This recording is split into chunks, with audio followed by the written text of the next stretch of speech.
Le damos la bienvenida al ingeniero David Vera, ex director del INEC, docente universitario en la Universidad Internacional del Ecuador. ¿Qué tal? ¿Cómo está, ingeniero? ¿Me escucha? Hola Jimmy, Omar, buenos días, les escucho claro y fuerte. Perfecto, gracias. Para que un poco nos aclare el panorama de lo que está pasando, ¿no? La economía del país está ciertamente paralizada, no hay inversión pública, no hay todavía no hay una reactivación que se vea en el sector privado, entre otras cosas, por la falta de inversión, por la violencia, las extorsiones y todo lo que ha caracterizado a este Ecuador en los últimos meses. Pero las reservas internacionales crecen. Para ir entendiendo desde allí, ¿cómo es que suben las reservas internacionales, pero el país está exactamente al revés? Está en una situación más bien crítica. Bueno, buenos días con su audiencia. En general, si uno ve todos los indicadores de inflación, de desempleo, de pobreza, sí, evidentemente se tiene digamos, un estancamiento, un congelamiento. Veía también ahora datos de que los ingresos del Estado cada vez son menores, lo cual evidentemente genera todos los temas que hay alrededor de la inversión pública. Sin embargo, como usted dice, es algo que no se entiende, el hecho de que las reservas sigan subiendo, evidentemente, lo cual significa que eso está ahí tratando de garantizar un pago de deuda que en su momento se dará y es lo que esperan nuestros acreedores porque evidentemente han mejorado los indicadores de riesgo de país, han mejorado las condiciones que tenemos con el Fondo Monetario, pero hacia la interna pues el asunto está completamente congelado y pues ahí ahí se nota mucho cuáles son Ujú. las prioridades del gobierno, ¿no? Básicamente tener contento a los acreedores internacionales, pero el tema hacia adentro está completamente congelado, con impacto sumamente grande en la gente más pobre. En la gente Ujú. más pobre, que es donde más recae el tema del aumento del IVA, el tema por el aumento del IVA, el aumento de combustibles Ujú. y todo este tema que se está conversando de que va a haber un comité de eficiencia energética que va a subir también el precio Claro. de los combustibles.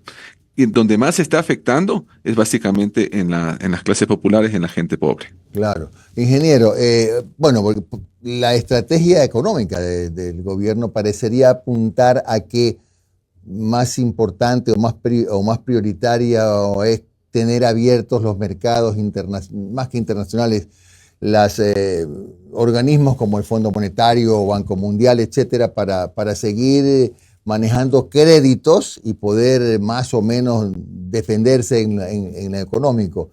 No se entiende de otra manera por qué se siguen dando estas cosas como la que usted está diciendo, ¿no? Incremento en la reserva monetaria, baja el riesgo país. Eso y, por supuesto, los bonistas deben estar muy contentos. Pero parecería ser, digo, que es proyectar esa buena imagen para que si tocamos las puertas a organismos internacionales nos la abran. Así es, y bueno, y tocará ver también cuánto de ese ingreso de nuevas divisas es también para refinanciar eh, procesos anteriores.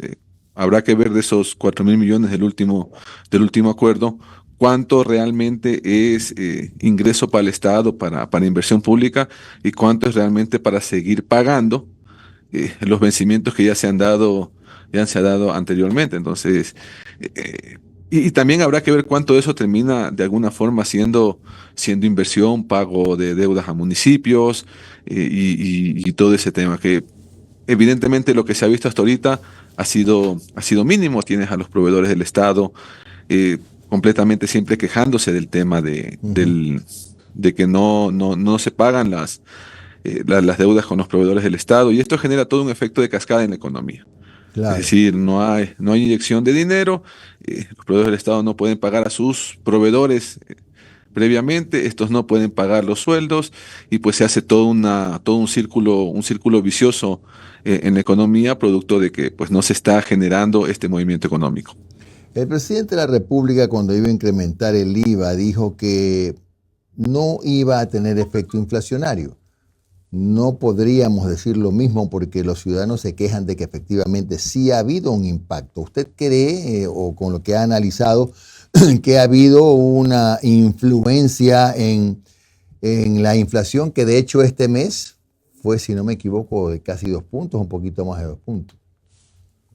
Bueno, hay que estar claro en algo. La inflación de este mes de abril fue la inflación más alta de los últimos 15 años a nivel mensual. Ujú. Es decir, que no haya habido un efecto no tiene un sustento en los números porque, ya le digo, fue la cifra más alta de los últimos 15 años. La última vez que tuvimos una inflación mensual así de alta fue en abril del 2008 específicamente, cuando hubo la crisis de precios y crisis de commodities a nivel internacional. Pero en los últimos 15 años hemos tenido una inflación mensual más alta que este 1,27 que se da. Si lo llevamos a efectos prácticos, si tuviéramos más de 1 punto de inflación mensual durante el año, tuviéramos 2 dígitos de inflación al año. Y eso también es un problema desde el punto de vista que la inflación anual está en el 2,75, pero si uno regresa a ver más adentro de la inflación, uno diría, bueno, fue un efecto puntual. Nosotros tenemos ya una inflación de alimentos que en un año acumula 6%. Pues Ujú. básicamente ese es el tema de la inflación, al ser un indicador macroeconómico, es un promedio de todos los precios de la economía, pero esconde ciertos puntos que pegan más a las clases populares. Por ejemplo, usted tiene una inflación anual de alimentos del 6%, una inflación en pan y cereales de más del 12-13%, que es donde se impactan en las clases populares. Entonces, eh, es mentira que no ha habido un incremento de precios por la subida del IVA.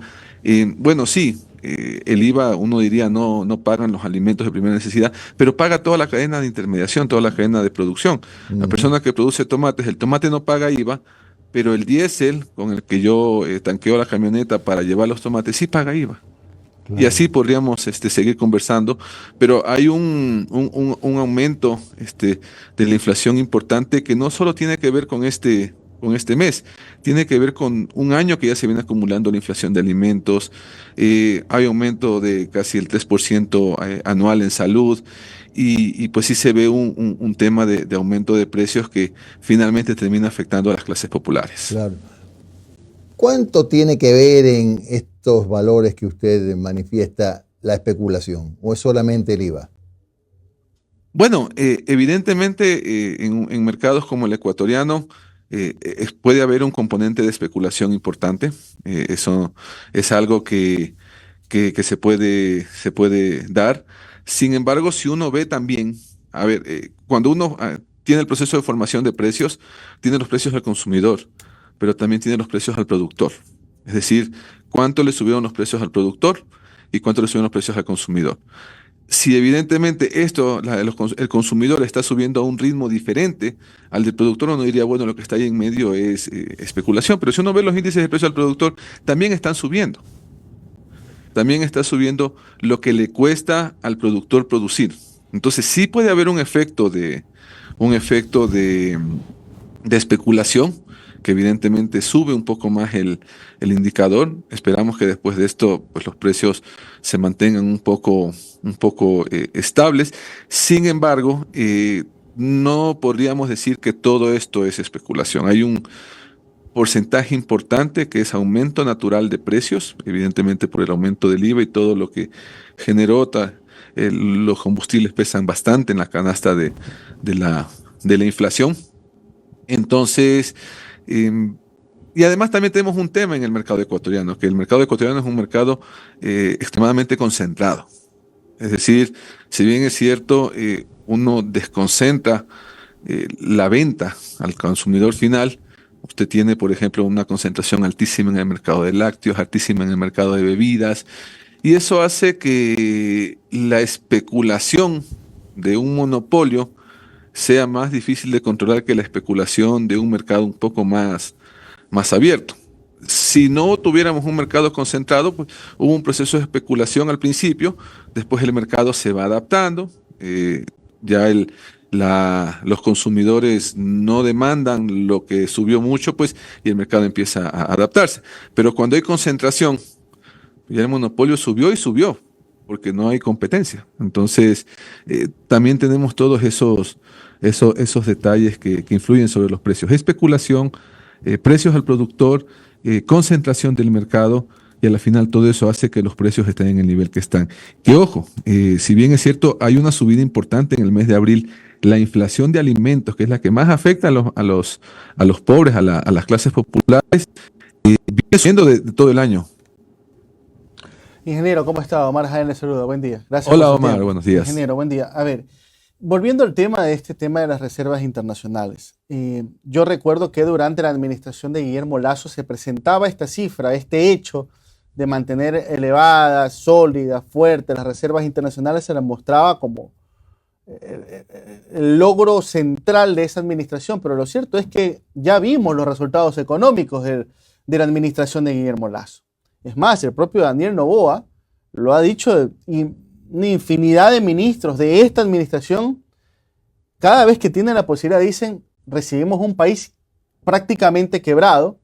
Recordemos que Guillermo Lasso, junto con el señor Arosemena, que estaba el ministro de Finanzas, que era que los que más sacaban pecho del tema de la Reserva Internacional, dejaron al borde de no pagar noviembre y diciembre los sueldos del año anterior. Entonces la pregunta es, ¿le funcionará también comunicacionalmente a este gobierno sacar pecho al decir esto? Tenemos muy bien las reservas internacionales, las estamos fortaleciendo, tenemos más de 6.000 millones de dólares, ¿o es quizás parte de compromisos que se tienen para más adelante recibir más dinero?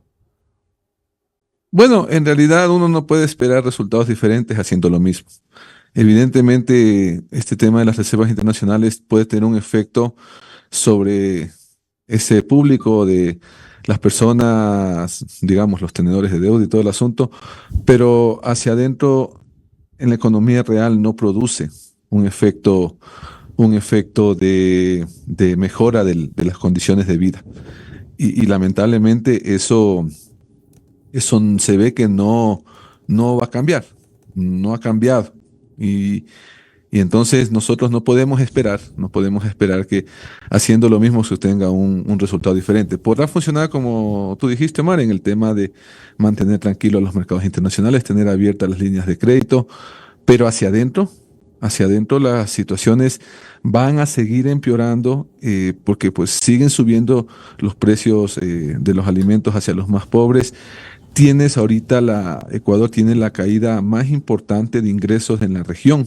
Leía justamente ahora en el Expreso, justamente un profesor de la universidad daba opinión ahí también al respecto, en el sentido de que tuvimos casi caídas de ingresos por 4.500 millones de dólares en 2023. Ujú. Y es la mayor caída de ingresos de toda la región. Evidentemente también nuestras expectativas de crecimiento, las expectativas de crecimiento que ha dado el fondo son bastante bajas, a la cola de la región. Crecimientos que no pasarán el 1%, que no compensan ni siquiera el aumento inflacionario. Entonces, pues sí, se espera que las personas que tienen deuda y que les conviene que el mercado internacional esté tranquilo, van a estar contentas, pero hacia el mercado interno, hacia la economía real, pues no se espera una mejora. Ujú. Y no lo digo yo, lo dicen todas las previsiones económicas del Producto Interno Bruto para el próximo año, para este año que corre en realidad. Perfecto, ingeniero. Y la última de mi parte, y creo que esto es el análisis que tendremos en las próximas semanas. A ver, y hay posturas y posturas con respecto a la eliminación de los subsidios a los combustibles, que es algo que inevitablemente va a llegar. Por algo el señor Noboa creó este comité que supuestamente está viendo el equilibrio, un nombre bastante eufemístico que tiene ahí el comité que ha creado. La pregunta es, ingeniero, ¿cuál va a ser el impacto real de esa decisión? Porque, a ver, así como a usted, a Jimmy, a todos acá, por ejemplo, nosotros que cargamos eco, nos va a subir y nos va a costar más llenar el tanque de nuestros vehículos. También no deja de ser cierto que el Estado va a dejar de destinar X cantidad. Algunos dicen que son 700, otros dicen que son 1.000 millones, otros hablan de 3.000 millones al año. Dependiendo de quién se entreviste, se dicen los valores de los subsidios a los combustibles. Pero la pregunta es, ¿cuál va a ser el impacto real en la economía ciudadana del día a día que se eliminen los subsidios a los combustibles? Bueno, primero, el peso de los combustibles en la inflación es alto, es bastante alto. No solo por el precio de combustibles, sino también por precios de pasajes, sino también por toda la cadena que se genera en los precios por el combustible. Inclusive en los precios al productor, el combustible tiene un peso importante. Entonces, vamos a tener un aumento en la inflación. Bueno, también va a depender de cómo se lo haga, ¿no? Evidentemente, en las estrategias de implementación de precios, uno tiene que tener, si uno conoce cómo se van haciendo la estrategia de formación de precios, puede ir mitigando. Por ejemplo, y le pongo un ejemplo claro. Pusimos subida del IVA al 15 justo en abril, cuando se espera también un aumento inflacionario en la costa por el inicio de clases. Entonces se juntan todas las cosas y probablemente se ve un aumento mayor de precios. Probablemente en los transportes, y dado el impacto que tiene en la inflación el transporte, si se hace una sola subida de golpe, va a tener un impacto no solo en inflación, sino en calidad de vida, en calidad de vida de las personas. Como le digo, ya los alimentos vienen subiendo al 6% anual. Pan y cereales vienen subiendo al 13% anual. Recordemos también que el precio de los alimentos, que se va a ver sumamente impactado por el precio de los combustibles, pega más en los quintiles más bajos. Un hogar pobre destina más del 40% de su ingreso para comida, y un hogar rico el 13%, es decir, tres veces más destina un hogar pobre a alimentos. Entonces, el problema no va a ser como tal en la subida de los alimentos, va a haber una subida en el rubro de transporte importante, sino que eso va a pegar a toda la cadena. Y eso lo que va a terminar haciendo es pegando más en el rubro de alimentos, como ya se ha visto, y va a aumentar los temas de pobreza, los temas de inequidad, los temas de violencia, porque evidentemente al tener más pobreza va a subir el tema de violencia. Entonces va a depender mucho de cómo se haga. Si se lo hace de una sola, va a tener un golpe sumamente fuerte, sumamente importante. Podría haber la estrategia de hacer una subida incremental. Una subida incremental, es decir, que se vaya paulatinamente eliminando el subsidio, que podría, digamos, generar un poco menos de impacto en inflación, pero al final el golpe fuerte va a venir, y lamentablemente quienes van a pagar el precio de ese impacto van a ser las clases populares. Gracias al ingeniero David Vera, ex director del INEC y además docente universitario en la Universidad Internacional del Ecuador. Un buen día, muy amable. Gracias. Gracias, Jimmy. Gracias, Omar.